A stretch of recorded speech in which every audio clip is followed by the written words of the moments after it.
On this episode of the Camp Owners Podcast, we are excited to have a crossover episode with our friends at the Day Camp Pod. Host Andy Pritikin has some amazing guests that I think you'll all really enjoy listening to. And it continues the great conversations we've been having about succession, transition, and what it takes for a young person to have a long time career in the camp industry. Enjoy, everybody.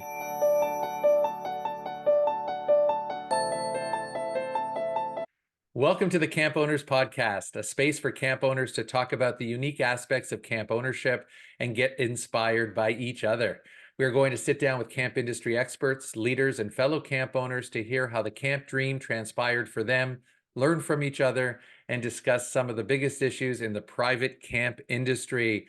Hi, everybody. My name is Howie Grossinger, and I am the co-owner of Camp Robin Hood, a day camp, and also the co-owner of Camp Walden, an overnight camp in Ontario, Canada.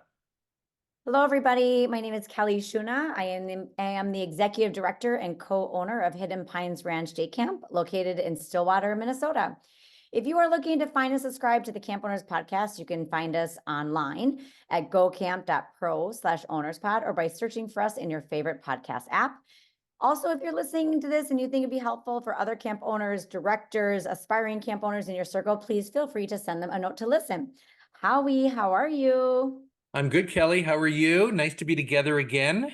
Nice to be together. When this episode airs, we will have spent time together at the National Camp Conference, which is super exciting. I can't wait. It's always nice to be with camp professionals in person and for you and I to be in the same space, which is awesome. I agree. Looking forward to that. And we are in the middle of camp conference season. So many things to engage in and share with people. And it's just a really great time of our calendar to start thinking about how we can make 2024 the best summer ever.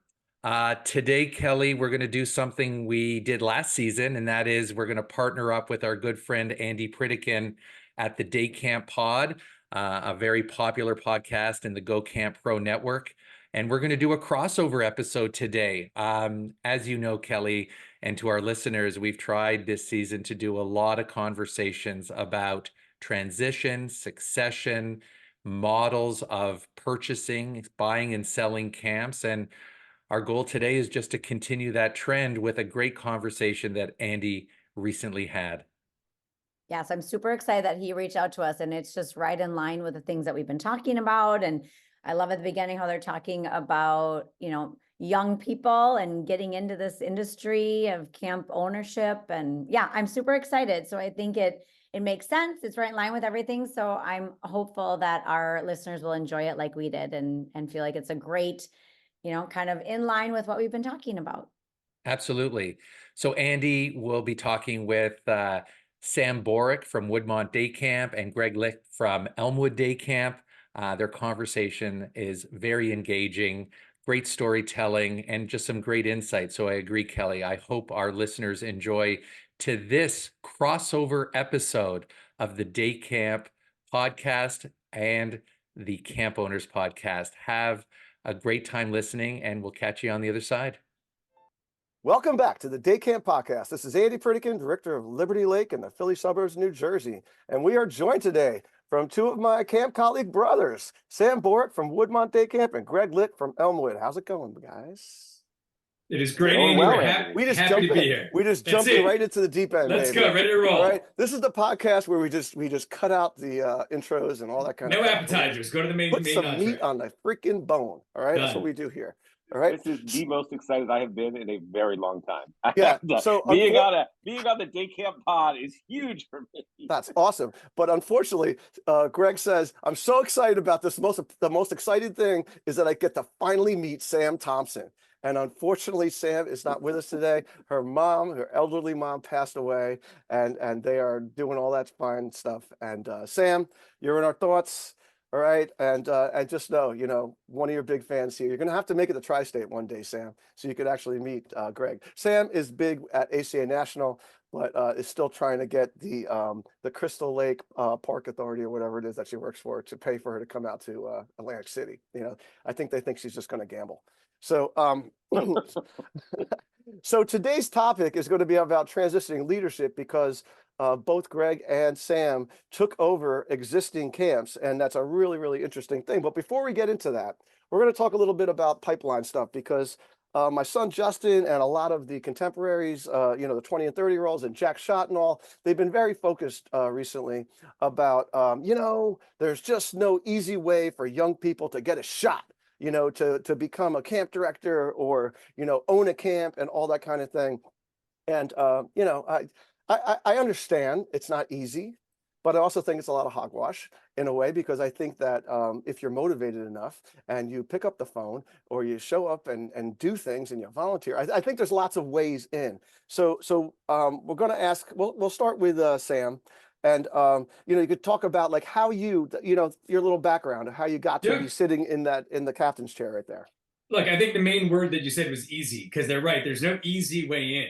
No, but it doesn't mean there isn't a way. Yeah, and we're in a day and age where I could pick up my phone right now and do a zillion things. Correct. And just get it done, right? And the one part they have right is that what's different about our industry, and I think we can all agree on this, is there are a finite number of jobs. So if you are a computer programmer, you can put your resume out all over the country, and there are people that can hire you for computer programming.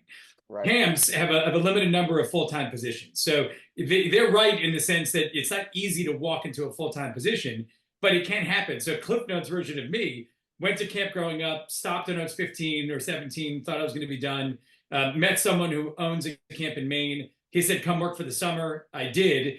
And then it took me 4.5 years to get a full-time job. And what I did in that time is my first summer, I was there just for the summer. Then I was there from May to August.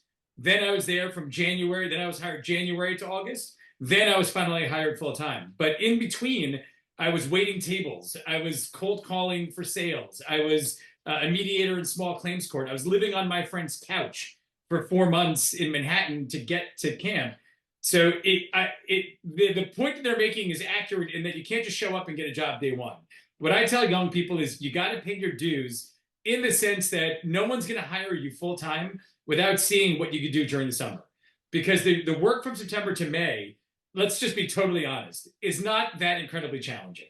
It's work, and there's hours involved, and there's sales, and there's a lot of balls to juggle. But your true value for any staff member is June to August. Who can handle the pressure of that time, of 18-hour days, or stresses that come up from a bus breakdown, or kids getting hurt, or whatever it may be. So you have to put your time in, and it may take 2, 3, 4 years. And I think for today, that seems hard, because people want to show up and say, I'm ready. One of my friends has a great line, which today's youth is underqualified, but willing to start at the top.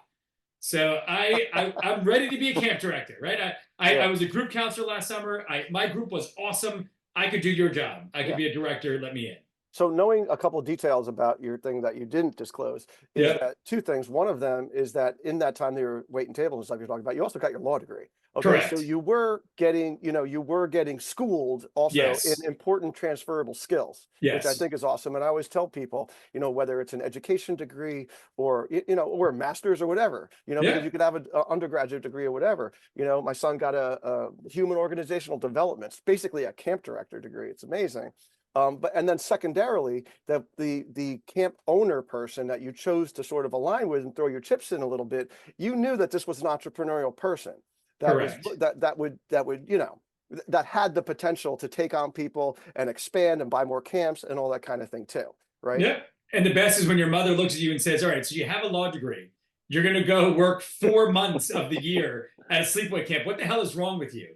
And you're going to trust this guy that you don't know from Adam, that he tells you that if you keep working, eventually there'll be a full-time job. When's eventually? And I'm like, wow. The slick guy in a fancy car. Correct. I'm like, I don't know, but I feel like this is a good opportunity. And I went from, as I said, 3 months to 4 months to 6 months to 8 months to a year. Right. And I think the big word that I use all the time when I talk about this with people is risk. Correct. You have to be willing to take risk. Yeah. And it's easier to do when you were at that stage, Sam, 100%, right? Than if you fast forwarded 15 years and you were married with 2 kids. That's right. Single, no kids. Virtually impossible at that point. That's right. So living on a couch for months and not having to worry about those responsibilities, that's the time to do it. 20, to 28, 29, when you're in that window of just put, if you, I think the point you made earlier, Andy, with Justin and Jack and whomever, if it's something you really want, you can achieve it. You just have to work for it, and you have to be patient. And I think that today, patience is not a virtue. I think that most of the expectation is, I want it to happen now. I'm ready. Make it happen. Well, when Skip and Ben were telling me to be patient, I sort of wanted to punch him in the face. But yeah, I get it. Yes, I get it. correct. And by the way, it took me 10 years to be a camp director, right? From the time that I started my camp career as an adult, not working as a 17-year-old counselor.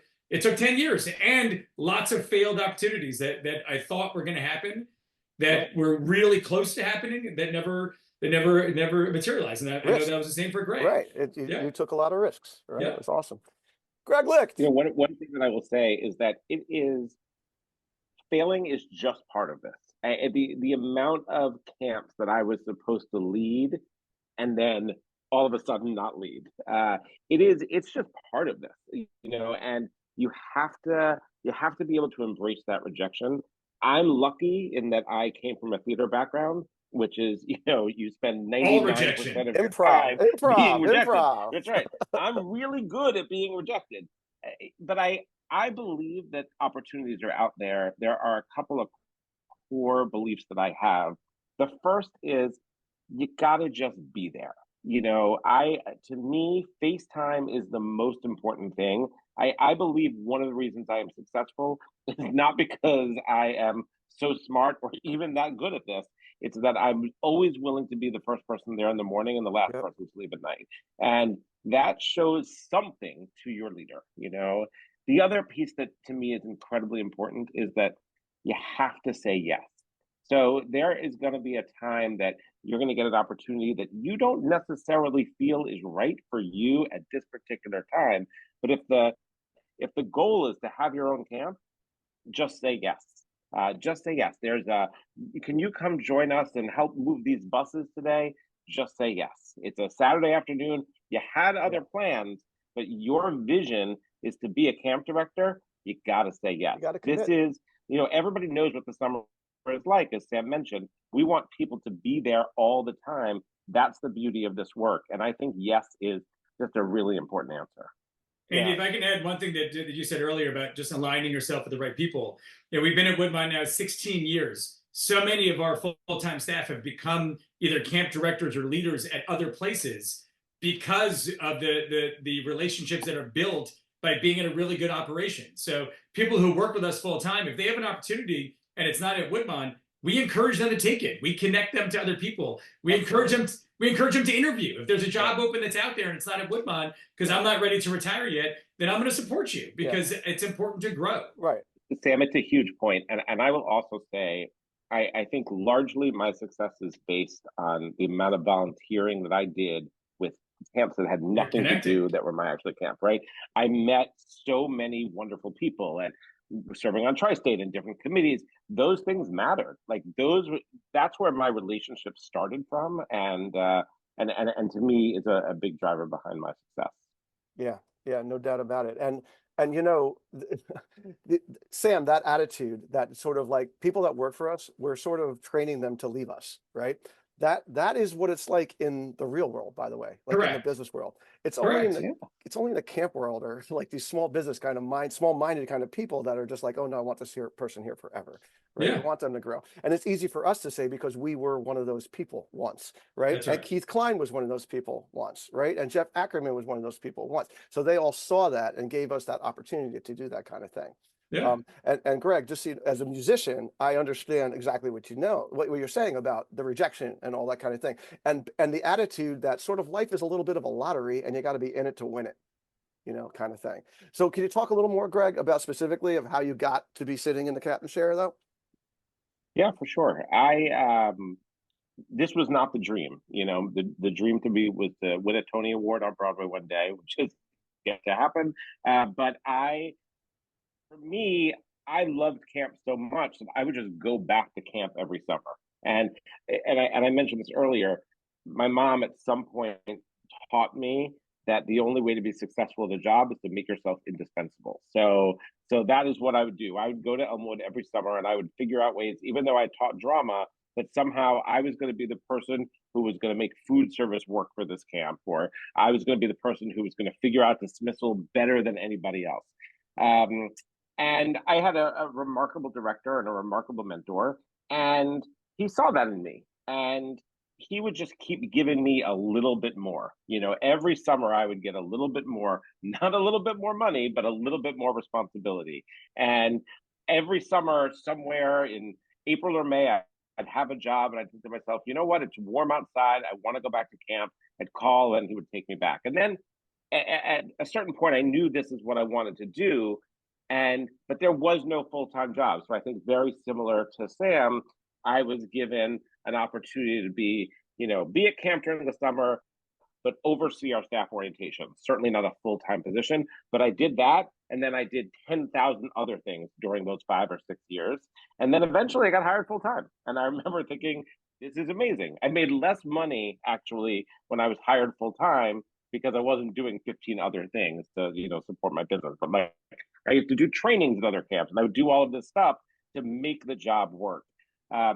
When the directors, Jeff and Bobby, decided to retire, there was an opportunity to purchase and become the directors of the camp. That's about 13 years ago. Andy, can I add one quick story? My first summer at Laurel, I was a division head. And after that summer, I typed a letter to Keith, the owner, of what my idea was to create a new position at camp that I felt was needed after being there for one summer as a 22-year-old. I told this seasoned camp director and owner what he needed to do to make his camp better. And it was to create a new position, and I would be the one to fill that position. So here's what you're clearly missing. You have no idea how to do this, and here's what you should do. That's awesome. And I should be the one to do it. So he go ahead, Greg, you have a comment? No, that's my story. I'll never forget. I sat at a retreat with a bunch of other camps with Jeff in the middle of winter, and I heard it was Rolling Hills Day Camp had a program director. And Elmwood didn't have a program director. So I wrote this whole letter to Jeff and I said, you need a program director and I am going to take this job. And he let me do it. Well, like what's great with Keith said, Sam, you may be right. All those things could happen at camp. We're not creating a new position. I'm going to give you position A, and you can do all those things on top of these other responsibilities. And if you want to do that, then you can show value. So I took the job as the assistant program director, did Gregg similar. And then all the things I had on my list of things that should go on that do not fall under the jurisdiction of the assistant program director, I still did. So to your point earlier, it's working 7 a.m. to midnight every day without fail and showing that you need me, I'm there to do it. Can I add one more quick story? Yeah, no, sorry. One more. The tape is rolling, Sam. The tape is rolling. This is I remind Keith of this story. So I was the assistant program director. It's my second summer, and there were 4 of us on the program team. 2 throughout the summer quit, so it was myself and one other. The program director, his deal at camp was after visiting day, he went up to the Adirondacks. He had a house there for the rest of the summer. So it's my second summer at camp, my first summer in the program office. For the last 3 weeks, I was the only person in the program office. So I was writing the program, I was doing the daily newsletter, I was setting up special events, so literally it was 7 a.m. to midnight. So the second night that I'm now the program department, I'm closing down the evening program, and Keith comes up to me and goes, so you're the program staff now? And I said, I guess so. He goes, yeah, try not to mess it up. Thanks, Keith. Listen, it comes down to, like you said about Gregg's mom said, is make yourself indispensable. That's it. You want me to set up evening program and break it down? Done. Right. You want me to drive the golf cart and pick up people? Whatever you need. Right. And also what Gregg said too, it's like, and be prepared to get paid like crap at first too, because you have to prove yourself, in order to get that. So when I was initially hired to be a full-time camp professional, I was called an intern first, and I was paid $24,000, and I just had to suck it up. And I had been making $40,000 as a teacher, plus teaching private lessons on the side, plus working at camp in a leadership role in the summer. And I was just like, you know what? I mean, fortunately, my wife had a good job at the time. I said, I'm going to suck it up and give it a whirl. You just have to take that risk and jump in the deep end. And for young people to get in, you have to jump in the deep end, find the right organization, go for the summer, show that you're indispensable, and then know that just because you do it doesn't mean you're getting a full-time job in September. It might take time. but you gotta be fully committed. You can't have your toes in the water. You gotta be in the deep end. Yeah. And I And do believe that making your voice known and what you want is actually something that I think people are better at today than certainly we were 20 years ago. And Absolutely. hell yeah. nothing makes me happier when people come and say, this is the kind of work that I want to do. And my answer is, okay, that can't happen tomorrow, but I would love to be a part of helping you figure out that path. And by the way, whether that's camp or something else, completely. And Greg, it may not be at I Elmwood, right? You'll connect them somewhere else and say, listen, 100%. you're amazing. We have nothing here, but I got my friend Andy, my friend Jeff, or my friend Bob, whatever it is, and let me connect you with them.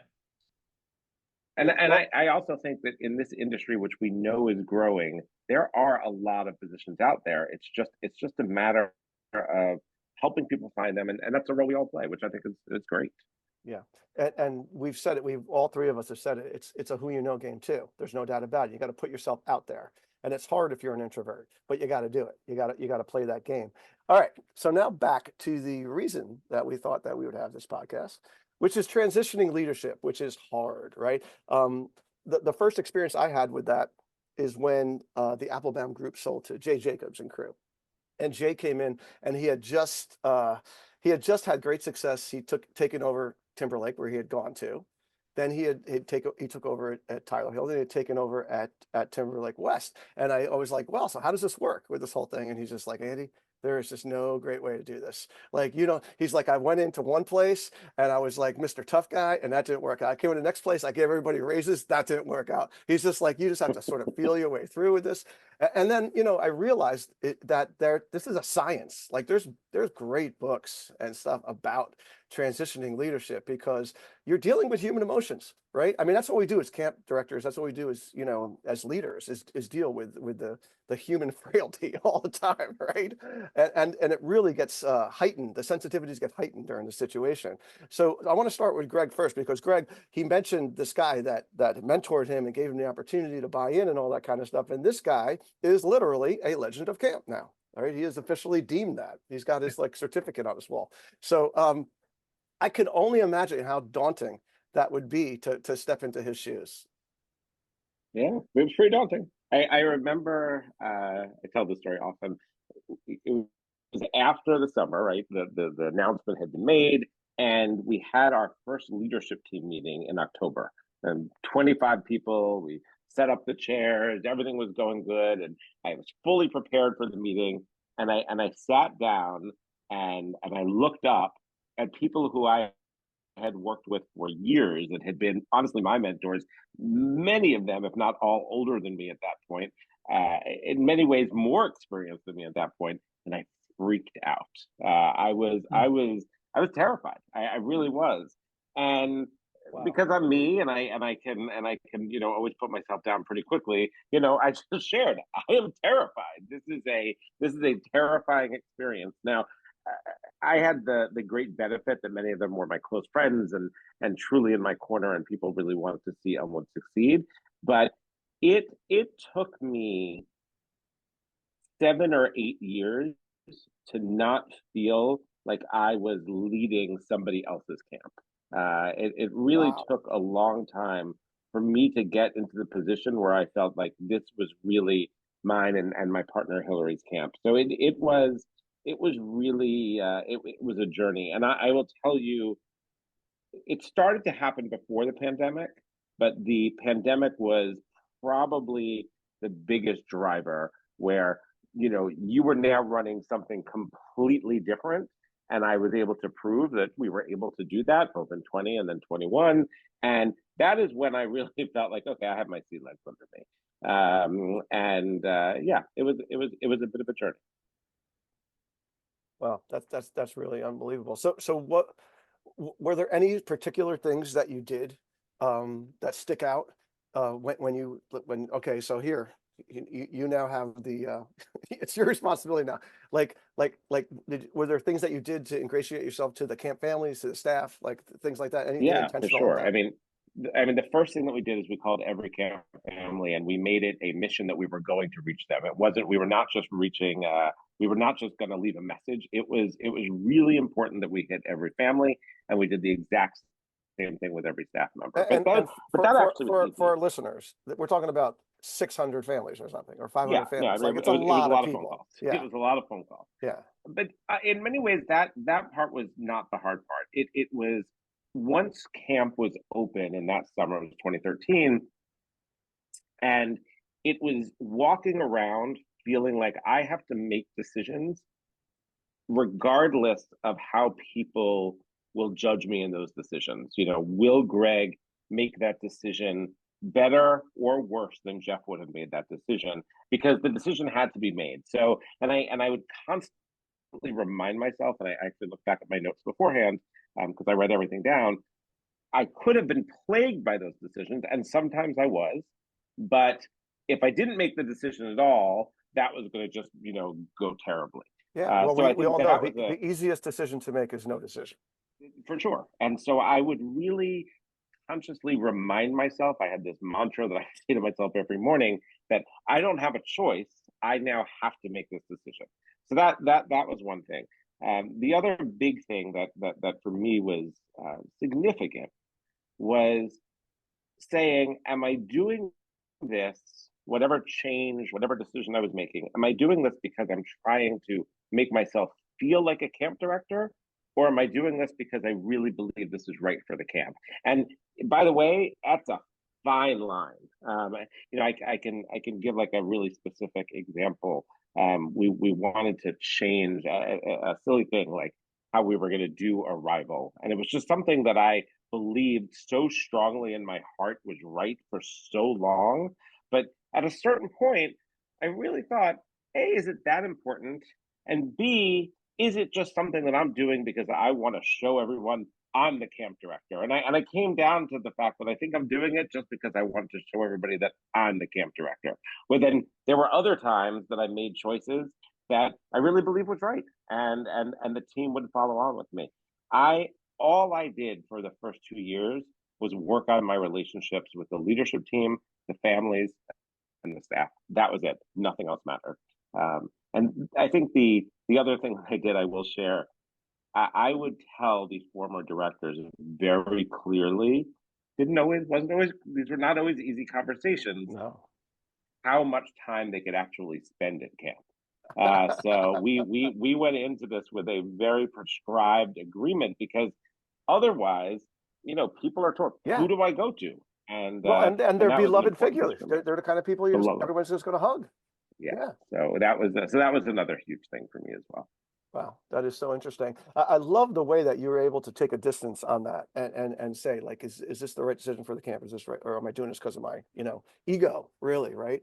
And it's because I think that anytime that people get promoted, right? If a sidekick counselor gets turned into a group leader, right? If a person becomes an assistant director, like you see what happens, like their chest gets puffed out and they get this confidence, and then it's all of a sudden like, you need to listen to me because I'm in this role now. Like they forget that you have to prove yourself. And I just love that you articulated and said that you just focused on the relationships of those three major stakeholders, right? Because that is what it's all about, right? You can't just be telling people what to do. You can't just be decreeing things, right? It has to be in concert with everybody. It has to be in agreement with everybody. You got to get the buy-in, and they have to respect that you're doing it because of the right reasons. And I'll actually say, when I started to go awry a little bit about this, when enrollment became really strong, so 15, 16, 17, we had a couple of really good years. It is very easy to let that ego win again. And I can even think of times where I went a little too far to make certain decisions because I felt like I got this. And having to remember to pull yourself back and say, you know what? This is not about the fact that we were able to enroll 6 campers faster than the neighboring camp. This is really about continuing to make this a place that matters for kids. So I'm constantly reminding that of myself, because ego wins sometimes, and that's it's important to not let that happen. Well, that is awesome. I appreciate your candor with that. That is super. One last thing I want to talk about with Elmwood is that I know from my relationship with Jeff that you guys have always had tenuous relationships with your neighbors. At Gregg's camp, Gregg and Hillary's camp, the neighbors are literally encroaching on the fence line, like all around them. I don't know when it was built 100 years ago. There might have been nobody there. It might have been farmlands, but now there's families. And I remember one story that Jeff had told me where, you know, a family was all irritated just because if they looked out the window at some point, like, you know, they might see a kid like get to the top of the zip line, you know, kind of thing, you know, 6 times a summer or whatever, and call the police or whatever. So how did you reach out to the neighbors? How did you ingratiate yourself to the community? Yeah.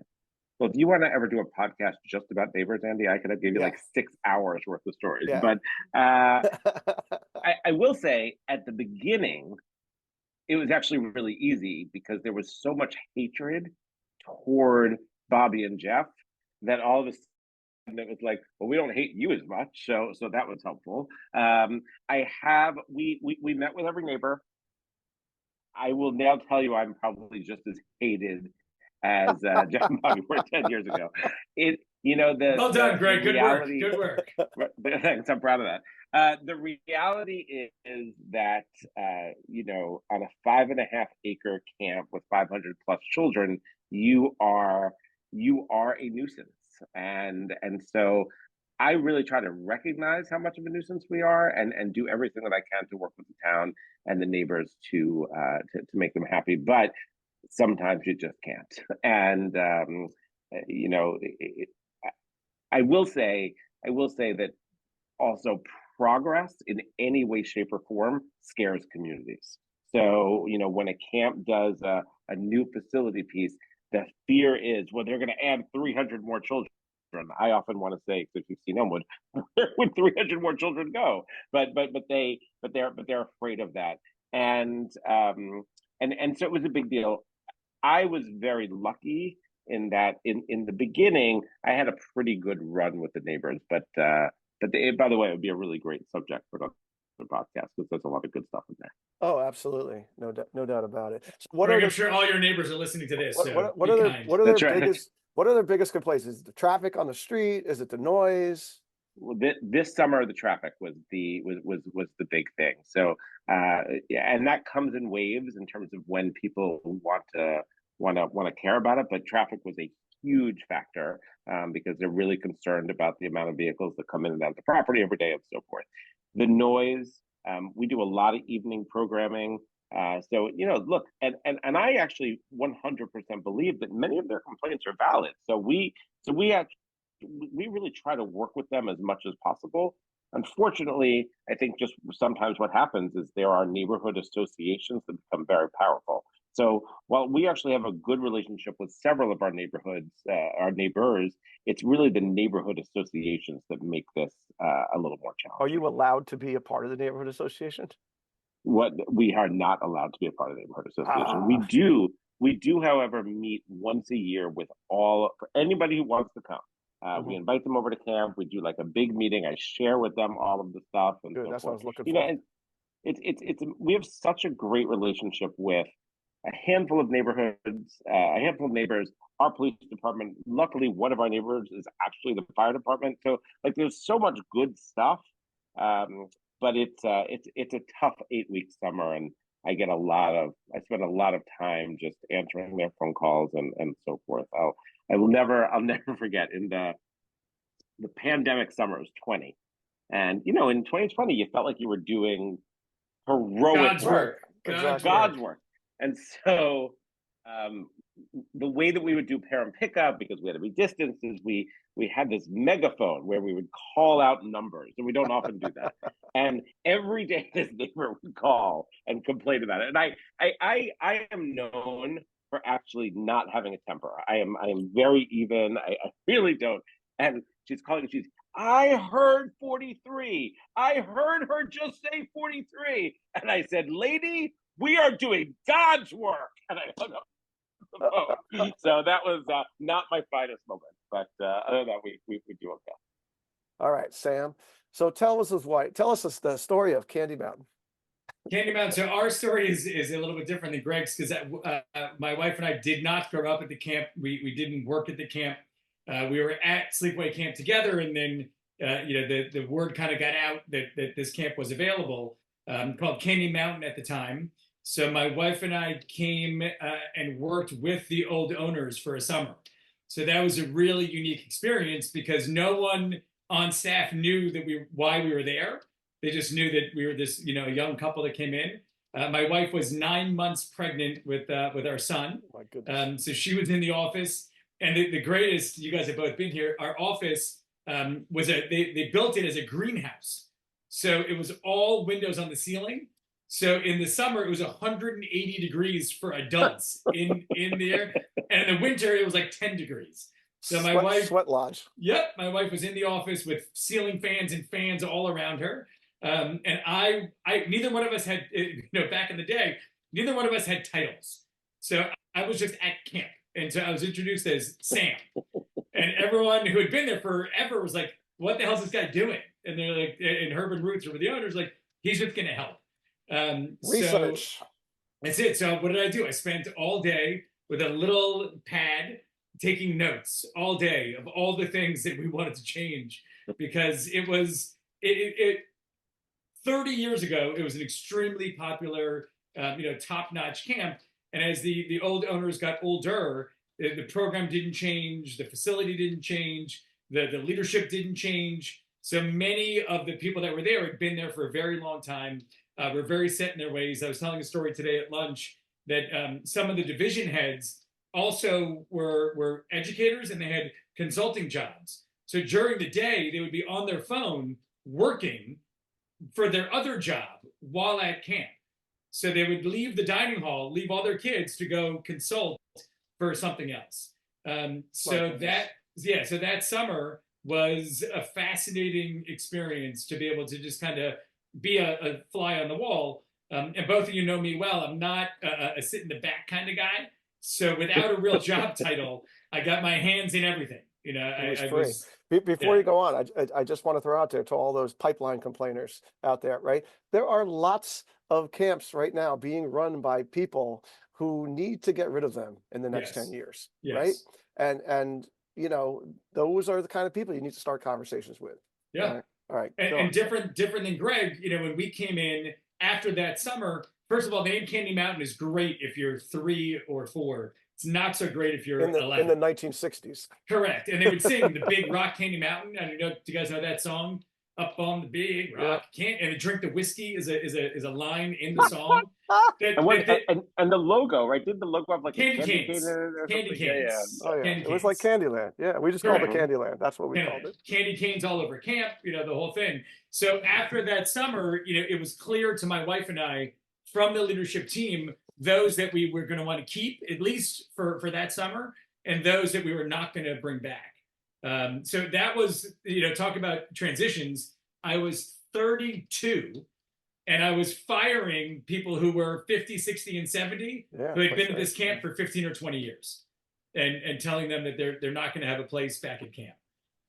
So that was, we were lucky in the sense that we got to build our team kind of from the beginning with people that we connected with over that summer and through our relationships, and had to kind of do a big cleaning house of those that weren't going to be on the bus. They didn't have the right seats. Yeah, you were really lucky to be able to spend that summer there. My goodness. Yes. No, it was, the idea of starting, and that's, as we talked earlier about how to start in this industry, you got to be there in the summer. The stuff you do year round is so not relevant to the summer. You got to be there in the summer to understand the pulse of the camp, the culture of the camp, the philosophy of the camp, and if it's the right fit for you. So, and from an owner's perspective, if I'm looking to pass the baton, how you're going to handle the stress and the pressure, that's what I want to see from you. Correct. Right? Are you going to crumple up? Because, that's really that's the hard part of our job, is maintaining that. All right.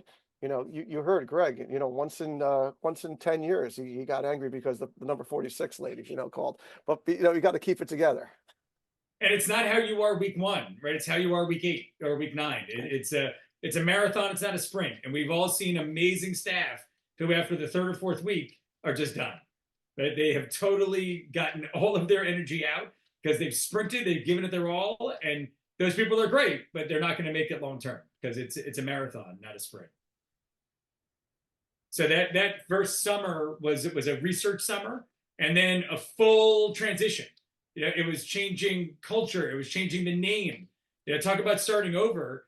For the first 5 years or even longer, when people would tour Woodmont, they would go, "Oh, you're the old Candy Mountain. You're the old. We of were course. always the old. It was never understanding. So how who did we that were. take place? Talk to us about the rollout of the rebranding. So this is a great story. So Herb and Ruth were the old owners, and like most camp deals, it's complicated. They lived at camp, so their actual like house is also the office. So when we took over in September, they were still living in the office because their house wasn't ready in Arizona yet. So and this is 17 years ago, so there's no Wi-Fi. It's a dial-up. And everything there had been done on paper. Correct. Everything on paper. Everything paper. So I would be giving a tour to a family, and Herb would come down the steps in sweatpants and like a half shirt, and he'd be scratching his belly, and I would say to this family, "So that's Herb. He was the old owner. Good morning, Herb. How are you?" And so in the summer, as we were negotiating, and we still weren't even totally set on the deal. We knew, Alicia and I knew the name had to be changed, but we weren't sure how they would take it because this was their baby. They built it up. We thought that it might be a deal breaker, that if they knew. So I was sitting with Herb one night, and I said, "Herb, how do you like the name Candy Mountain? Like, what do you think?" And he goes, "If it were up to me, I would have changed it 20 years ago." And I said, "Good, because we are planning on changing it." So the day, like, camp ended on August 15th. August 16th, there was a new sign up. We had already gotten all printed and done, and it was all rebranded, like literally the next day. The 2000, the next registration forms had the logo. Correct, all the logo, and then we were starting from scratch, right? Because we all know that when you're picking a camp, you're picking it based on the reputation, the directors, and no one knew us from a hole in the wall. Yeah. Even though we were there in the summer, we weren't. Our titles were irrelevant.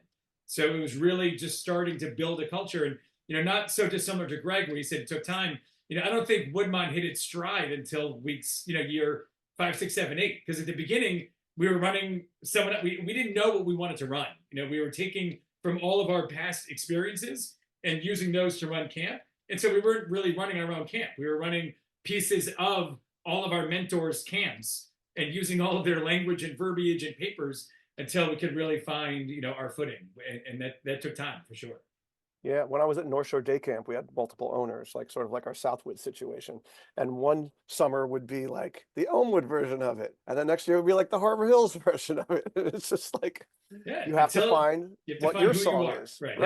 How you identify and what culture you're going to build, and your team. The first year we added 1 or 2, but there were still a lot of Candy Mountain folks. And even though they bought in, they still liked the old way. And we made some drastic changes. We didn't allow cell phones.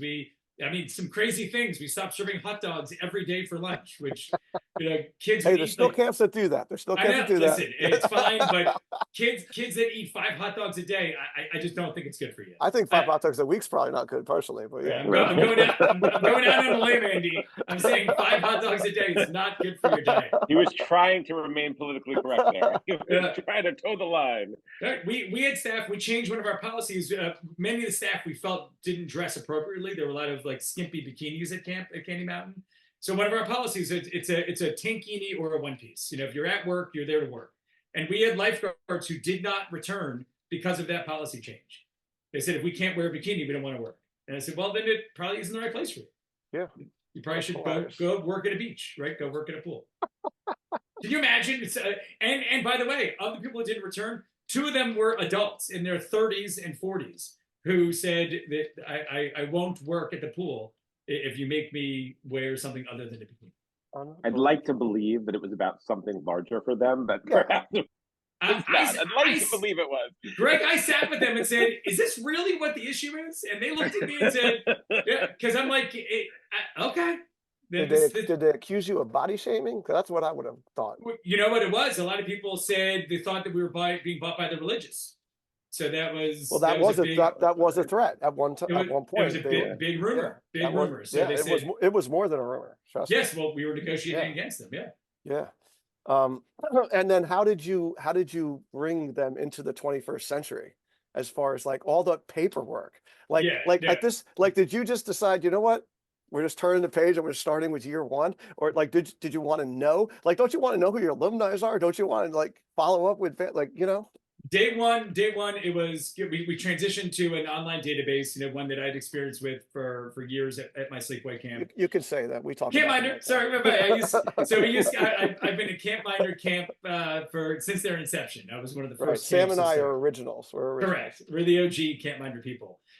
So I called Dan and said, listen, we have nothing. How do we get this data at least into Camp Minder?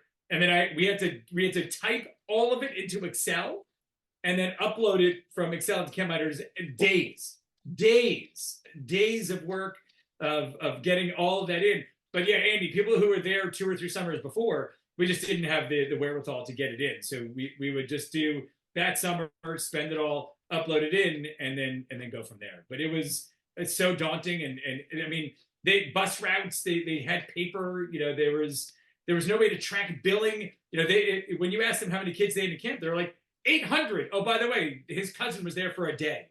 We charged him a day rate. He paid Right. $45 and came for the day. Right. And one of the reasons why the deal didn't go through with the other folks is because there was no proof of how much money, how many kids, or anything. They were just buying this they were buying, like, I don't know, something.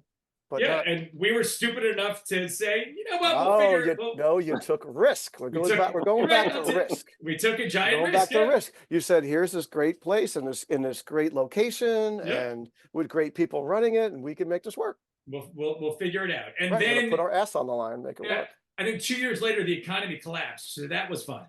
That was right. That was good to make it through that risk of how you're going to pay your bills. But look, that to Gregg's point earlier, it's all we did. We worked 7 days a week. Our life was camp. We were raising an infant, and we would spend 7 days a week at camp. And if you wanted to tour, my answer was yes. Are you available Saturday at 6? Yes. Sunday morning at 8? Yes. There was never, my answer was not no. I did not have the ability to say no, because if they didn't tour, if I said no, my fear, and Gregg still feels this way, is that they're going to go tour someone else and then sign up, and I've lost out. Yeah, well, you guys are in a highly competitive area, so it's not really, that's more than a fear. That's sort of reality. Yeah. With a staff person too, which is even a bigger deal these days. Yeah. So yeah, I love the metaphor of the infant. Absolutely, raising an infant. That is what it's like, except it's this giant, 40-acre infant. Yeah. And Gregg said it. I think the way that we made decisions is what's right for Woodmont. Woodmont and Elmwood and Liberty Lake, they're entities. They're living beings. And when you're making these decisions, it's not what's right for Sam or for Gregg or for Andy, but what's right for Woodmont. And then that's right for the families and for the staff and for everyone else. And so you make difficult decisions, and then it is your baby. Right now, we were raising, a 17-year-old that is fun and exciting, and we can do stuff that the first 5 years we were putting all of our money into septic tanks and pipes. You can't sell that. And by the way, that can change. What's right for Woodmont, what's right for Elmwood, what's right for Liberty Lake. It could change in 2013 to 2017. Families change, and I actually, that is for me, one of the biggest challenges was, change is critical, in order to continue to be relevant to families today. And I remember, in the early years, we were a camp that was pretty resistant to change. That was going to be my big thing. We were going to have to figure out a way to stay relevant to our families. And that was only going to be possible by making some small and some really significant changes. Yeah. Well, I want to go back to what Sam said about the commitment level and the work-life balance. So we're going full circle now. We're going back to the pipeline. To the beginning. And because it really is something that you need to consider. It is really, the grass is always greener, right? When I worked as a teacher, and I could work and get off at 3 o'clock and then do a side hustle and then get vacations off and all those kind of things. And yeah, I was a band director. I had my big winter concert. That was rough.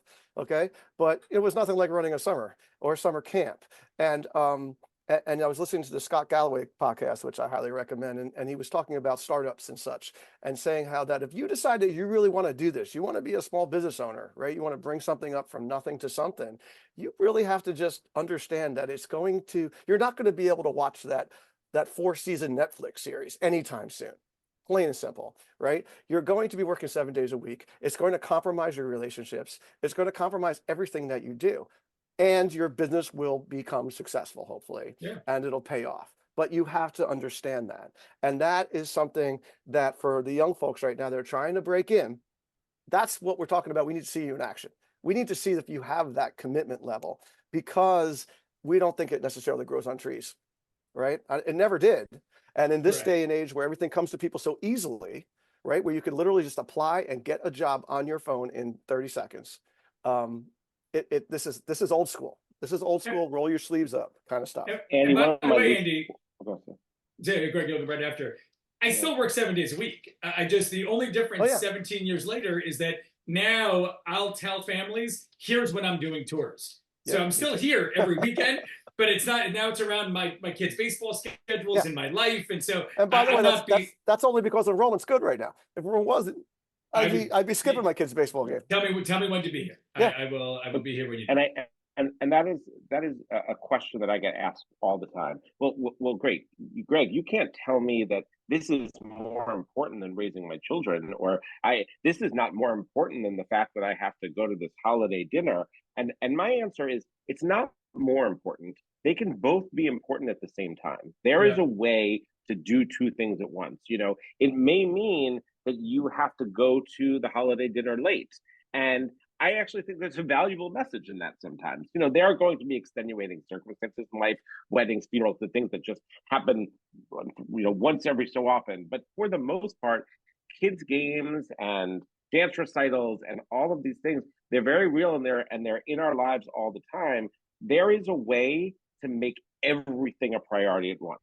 It's complicated. And for me, and I've had these conversations with my own children multiple times, you know, all of these great things that we want to be able to do in life and be a part of, we have to be able to work and love our family time and say goodbye to us sometimes. And it's all possible if we're open and we talk about it. And I think it doesn't have to be an either or, it can be a both. And look, you take our good friend Jeff Gould and partner, he's on the road, 150 days a year?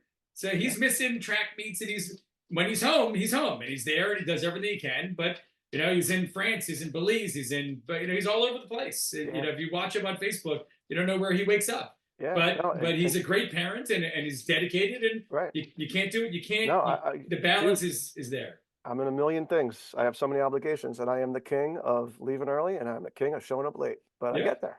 That's right. I get there. Yeah. You know, except with my own camp. I don't compromise that.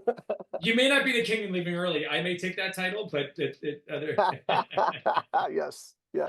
Historically famous. All right, guys, this has been great. This is like an all-timer, this podcast. Wow. I think we should actually run this thing on the Camp Owners podcast. It should be run on their feed also, because it was so relevant for that. I'll ask Howie. I'll give him my first podcast, and I get to be on 2 feeds. Maybe. Andy, I'm not promising you anything. I'm just saying that would blow my mind. No, I thought there was a lot of great relevant stuff here. So I want to thank Greg, and I want to thank Sam for their time, because Sam is literally running off to pick up his son from baseball practice. Baseball tonight. And we want to thank the Go Camp Pro team and AM Skyer, commercial recreation specialist, for allowing us to bring this podcast to you. If you like what you hear, you should subscribe to the Day Camp Pod on your favorite podcast platform. Check out the show notes from all our episodes at daycamppodcast.com, as well as contact info for the show, for Sam, for Greg, and for Sam Thompson. We wish her the best, and she'll be back next week. So thanks for listening and making yourself a better Day Camp Pro. We'll be back soon with another episode of the Day Camp Pod. Welcome back, listeners. We hope you enjoyed that crossover episode with our friends from the Day Camp Pod. As always, if you are wanting to reach out to us or get in touch with us, maybe you have some awesome ideas or guests that you'd like us to think about having on the show, you can reach the two of us. My email is Kelly with a Y at hiddenpinesranch.com, or I'm on Instagram at KJShuna3. Howie, how can people get a hold of you? They can reach me at howie@camprobinhood.ca and find me on social at Howie Grossinger. Look forward to hearing from people in the near future. Kelly, we also want to give a huge shout out to our sponsors, CampBrain and Camptivities. We're so happy they're along for the ride, and amazing people, amazing products. Please check them out when you have the time. Please don't forget that you can find all of our show notes at gocamp.pro/ownerspod. You can find the resources that we mentioned in this episode and lots of good stuff there from our show and other Go Camp Pro podcasts out there. We hope you enjoyed this crossover episode. Thanks for listening, everyone, and we'll see you next time on the Camp Owners Podcast.